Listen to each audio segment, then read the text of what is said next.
Hey everyone, hey everyone. It's Daryl going live again. Sorry if this camera's glitching again. I thought that it was fixed, but it seems to still be doing its thing.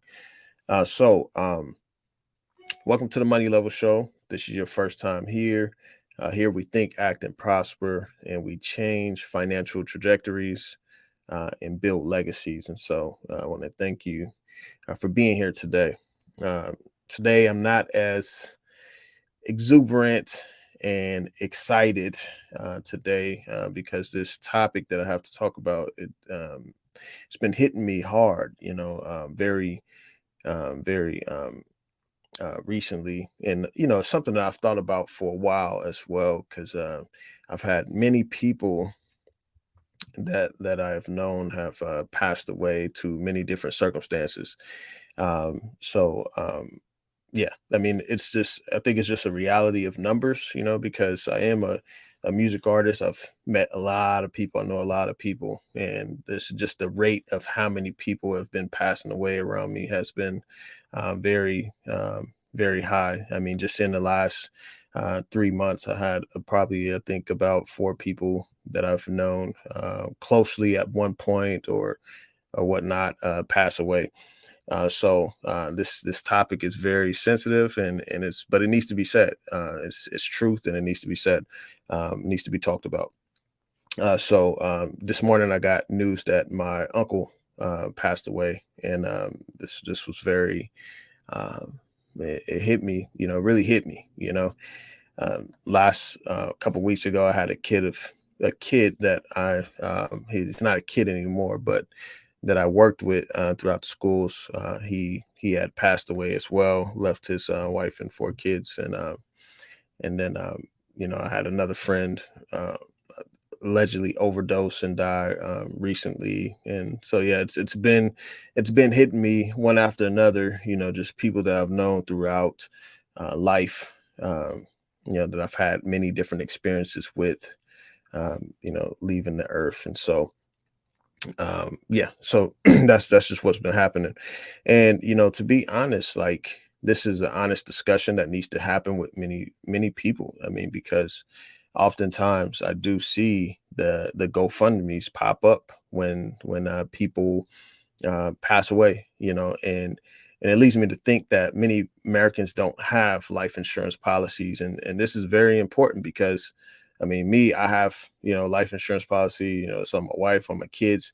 I think about them, and not to say like you want to wish death upon anyone, but we know that it's inevitable and that it's going to happen, and so you have to prepare for that. Either you can stick your head in the sand or hide under the pillow or whatever. It's going to come for you, at some point. It's going to come for your loved ones at some point. It's inevitable, and so we have to talk about this and whatnot. um Hey, what's up, Neophyte? Appreciate you tapping in with me today. Do you know anything about making a family trust? How do we protect the assets from being taken by probate attorneys? Yep, I'll get to that for sure. Appreciate you asking that question. I know a little bit about that, but I'm actually going to bring on a professional, probably bring on my insurance broker to talk a little more in that at some point, but I do know a little bit. So we're going to go to the first article. This article is Forbes, and it talks about life insurance statistics and data. All right, so this is 2023 from June. And it says life insurance industry in the U.S. is vast, taking in billions of dollars in premiums each year. And so they break down the statistics. All right, according to recent results from Forbes Advisor survey on life insurance, at least 3 in 4 Americans have some form of life insurance. And it says women 22% as are twice as likely as men, 11% to lack life insurance. Forbes Advisor survey respondents were commonly unaware of that certain aspects of personal history unrelated to health and such. And it talks about only 35% of respondents knew that driving records are usually considered criminal history is considered, credit history is considered, and current bankruptcies. And they're talking about all the different factors. So they get into the different statistics. How many people actually have it? They said 3 and 4, but it doesn't look that way. It's not really that when you look at the data. So um, most both people that have both work and their own policy, from 18 to 25, you have 25%, 18%, 26 to 41, 20%, 52 to 42 to 57. Then once you get to the older age, you get 5%, and then 25%. That's a big jump at 77 years old, only through work. So you have, probably about 25%. And so many people probably don't know that this is even a benefit of theirs. But like I have a life insurance policy through work.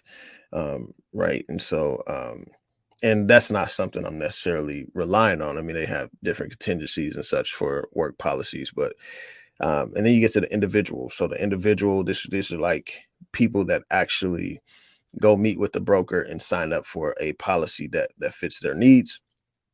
18 to 25 is 38%, 33%, 26 to 41, 30%, 42 to 57, 30, and then 44%.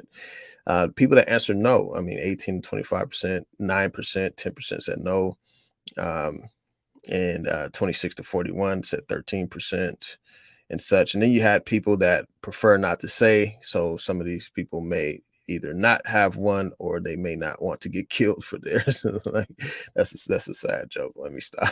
but but yeah, like that's those are the people that are saying that. So pretty much it said the percentage of Americans with life insurance is about 52%.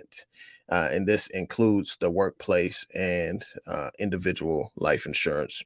Um, 106 million Americans adults don't believe they have adequate life insurance coverage, and then fewer than 1 in 5 adults surveyed by Forbes Advisor are covered by both employer and life and the personal.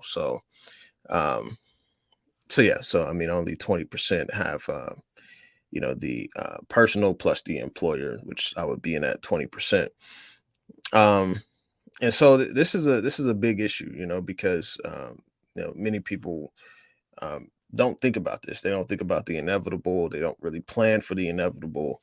And this is something that people should really, really be keying in on, because, I mean, when you leave your loved ones and your loved ones have to, um, raise money, do through GoFundMe's and such, that's not ideal. Like, I mean, they already have to deal with the stress of you being gone, or especially if you were the main provider in the household.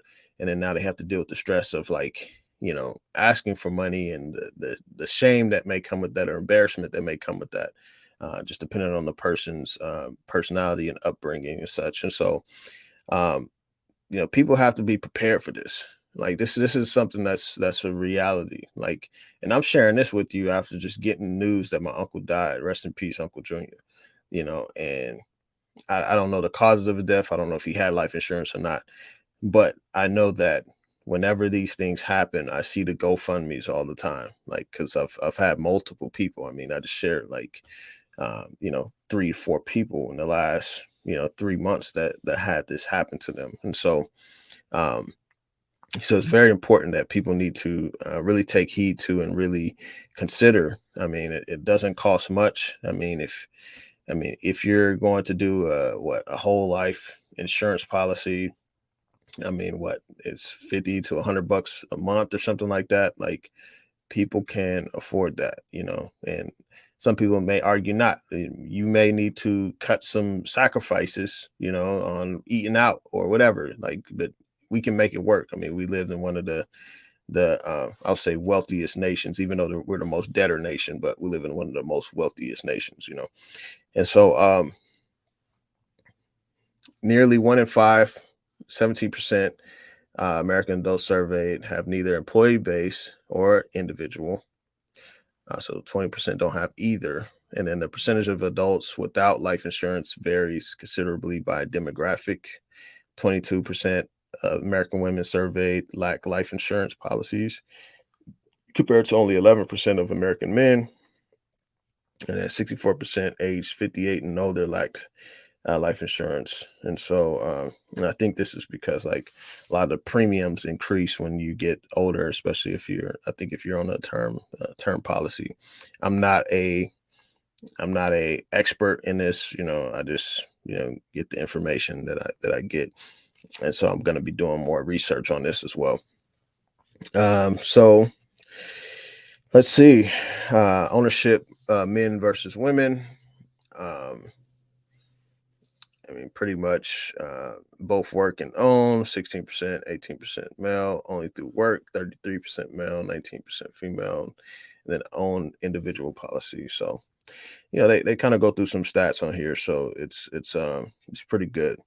So this is very, very important that we consider, and we're going to watch a video on this too.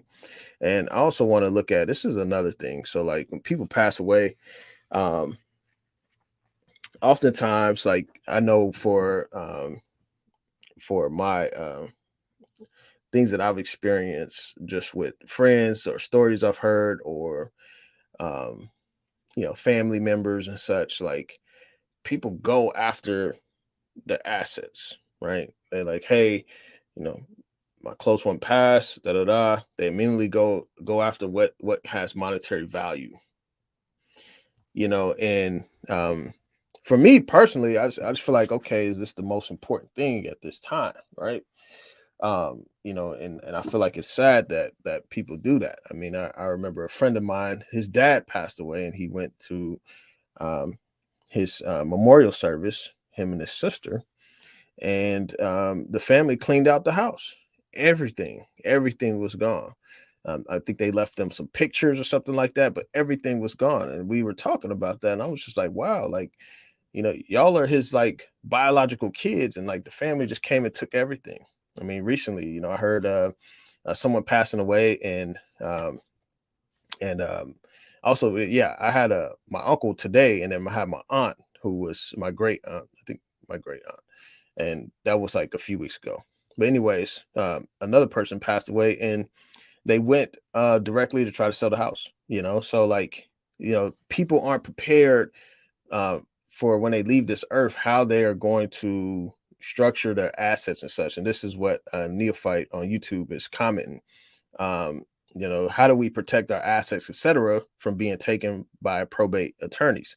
And if you don't have like a will or have this laid out, as you change your financial trajectory and start to build wealth, you don't have this laid out, then yeah, I mean, a lot of your money can be taken up by probate attorneys and such, because you're leaving your family members, to duke it out in court, instead of actually having an allocation of what you're going to give to which person or whatnot. And I plan on reading this book with many of you, The Psychology of Staying Rich, by Ted Oakley, in which he talks about like where he's had uh, people with massive amounts of wealth, 250 million, leaving it to their children, and then their children, blowing it. They blew it all, right? I mean, I had a kid I worked with for a while. He had a trust fund. I think it was his grandfather left it to him, and he was young. I mean, like, he was young, and then he got what, 200,000 or something like that, and he blew it. Right? So how you train, how you allocate for whoever, but then also like their mindsets, and like how you train them to like actually you know uh, utilize these assets. And so we're going to look at this next article here. All right, sobering topic. I don't expect a lot of people to stay on during this, but it just kind of is what it is. It needs to be talked about, so I'm not going to shy away from it. All right, next one. Gallup: how many Americans have a will? So this is Gallup's latest poll findings, that slightly less than half of U.S. adults, 46%, have a will that describes how they would like their money in a estate to be handled after their death. The results have been similar in three other readings on this question since 1990. So 1990 was 48%, and then 2016 went to 44%, then 46%. Um, As might be expected, Americans age 65 and older are most likely subgroup to have a will, with just over three quarters saying that they have one. Each younger age group significantly less to have a will than the previous one, including just 20% of adults under age 30.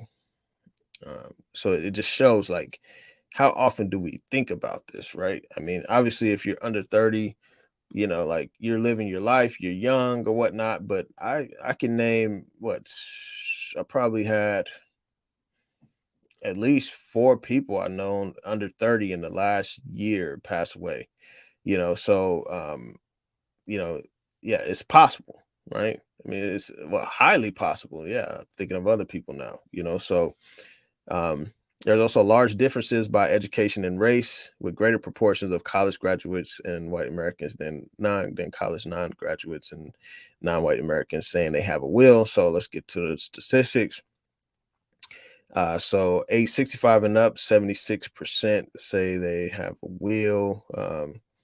50 to 64 years old, 53%, 30 to 49%, 36%. And 20%. And I would just disclaimer, like I don't even have my will set up yet, right? I'm still kind of building my pathway. Right now I have my kids have their own like universal life policies and such. And so building wealth in that way, they have their own stock accounts and stuff. But at some point I do need to like, the house or real estate I leave and things like that. I have to, kind of figure that out. So talk to an estate planner. I'm not an estate planner. So you can see the discrepancy here too. So like people that have under 40,000 a year, make under 40,000 a year, only 30% have a will. 40 to 99%, that's about 50%. And then 61% when you have more income. So 100,000 or more. College graduates have 57%, non-college graduates 40%, white adults 55%, non-white 28%. Um, let's see, U.S. adults found that many U.S. adults, 45%, saying they have a living will, as say they will have a will for their assets. Living wills, which specifies people's preference for medical treatment in the event they are unable to communicate those in the future, are like financial wills, much more commonly held by older than younger Americans. So these are some statistics that people don't. I appreciate your go flow. Thank you for being here. That people don't really consider, think about, right? It's like, hey, this is an inevitable thing. You're born and you die. You know, and you have to prepare for that. In whatever case, right? Whatever case necessary. Um, because I've seen I mean, I had Peter Grandis on. He said the worst thing that he's seen is when there's a young family that experiences a death and there's no life insurance. It just makes it harder. Not saying that money's going to make up for the life of the person that you lost, but it makes it a lot easier on the person. A friend of mine, who passed away, a significant other passed away, is figuring out what to do with all of the expenses, after that. And so life insurance helps you mitigate that tragedy, so it helps ease that pain. And so we're gonna watch a video. I remember watching this video a while ago. Now I just think now it's time to watch it because uh, yeah, it's a video by TK Kirkland. He was talking about AJ Johnson, who was a well-known actor. He was on Friday. He was Ezel off Friday. I don't know if y'all watched Friday, but Ezel. He had passed away. He was working. He definitely been a part of some big movies, but especially amongst the African American community. But he passed away, and his wife had to do a GoFundMe, and so yeah, that's tragic. So we're gonna hear TK Kirkland talk about this. All right, here we go. It's on DJ Vlad's channel. Using this as fair use. You sold her the dream that you was gonna be successful, but you ain't paying no bills All right, hang now. on. You done lost homes and she done lost cars because she believed in you. Come on, fellas. I've been talking about AJ. I've been talking about life insurance. I've been talking about burial insurance for years. Today, I'm talking to you about being a man. Step your game up and work and take care of yourself. And then when we talk about the insurance, listen, for years, and glad to tell you this, I've been telling you guys about life insurance. I'm going to make it easy for y'all. If you can't get life insurance, get burial insurance. Do not put your loved one in a position to do GoFundMe, to ask for a handout. And the persons who even ask for a handout, that person should even be embarrassed asking to help as well. Really quick, my bad, y'all. This is a serious this is a serious topic. I'm not laughing at AJ, but GoFlow had left in the comments, "Is that you, Smokey?" You know, like it had me cracking up. I just wanted to clarify that I'm not laughing at AJ's situation and what TJ TK is talking about, but GoFlow had me laughing on that one. All right, here we go. Because it goes to show you, well, it goes to tell you this: your bad planning should not be my emergency. Remember, we did that years ago. Yep. Your bad planning should not be my. But I'm in a good mood today. And to people all over the world, what you don't know is that there's grants when you die in your city that you can reach out to these this information I'm about to give you and get people, the state, to pay for your burial and your life insurance. And I had my team, Barry Stewart, put this together. And basically what it is, it says, there's really no reason why anyone should struggling right now. Cities have food, rent, and energy, and surplus of jobs. Many programs are over the country in every state offer free trade certifications and everything. I will attach all this information. So this is what you have: COVID-19 funeral assistance, FEMA.gov.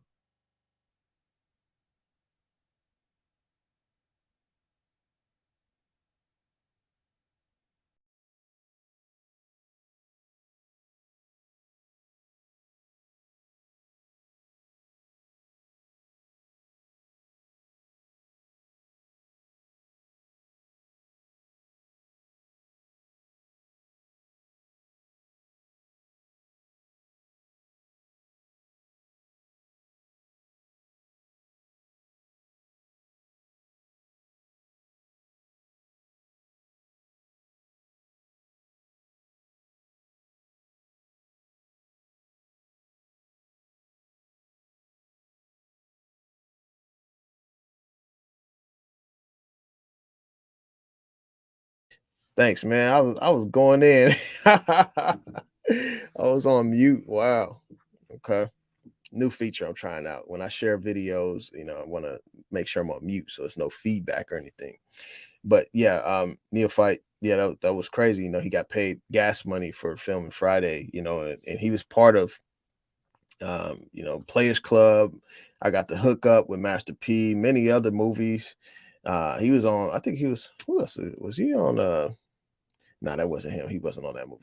But yeah, so I mean he's been part of a lot of it, a lot of stand up comedy and such, and he ended up working a job, like people hit rock bottom, things situations change, and he didn't have a life insurance policy for when he passed. So that's very unfortunate. So this is something that we really have to consider and really think about, especially if we're on this journey to building wealth and wanting to change our financial trajectories and build legacies. Like we have to yeah, we have to have these policies in place. I mean, hey, it's inevitable. Like, and I shouldn't, I feel bad kind of sharing this in a way because, like, of the tragic circumstances that has been happening around me recently. But if I got to get this information out to the people, man,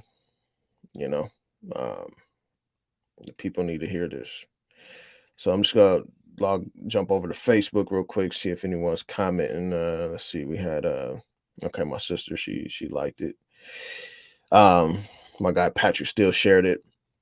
Yeah, Patrick, me and Patrick, we worked with homeless youth and youth at risk of homelessness, and we've had kids pass away, and obviously they were in, circumstances where it was hard for them to, um, you know, really keep, employment and things of that nature just due to many different factors. But I mean, we had a young family years ago, father passed away, and yeah, they were young, so like this stuff is hard, y'all. This stuff is hard. We have to consider this. We have to think about this. And I'm just sharing this on the day that I found out my Uncle Junior passed away. Rest in peace. Rest in peace to my Aunt Sylvia, who passed away recently. Kenneth, who passed away recently. A Dog, you know. Yeah, it's hard, y'all. Well, y'all be blessed. You know, yeah, I mean, at the end of the day, I'm trying to seek life and life more abundantly through Christ. So, and also just make wise financial decisions for my family. So, y'all take care. All right, talk to y'all soon. Peace.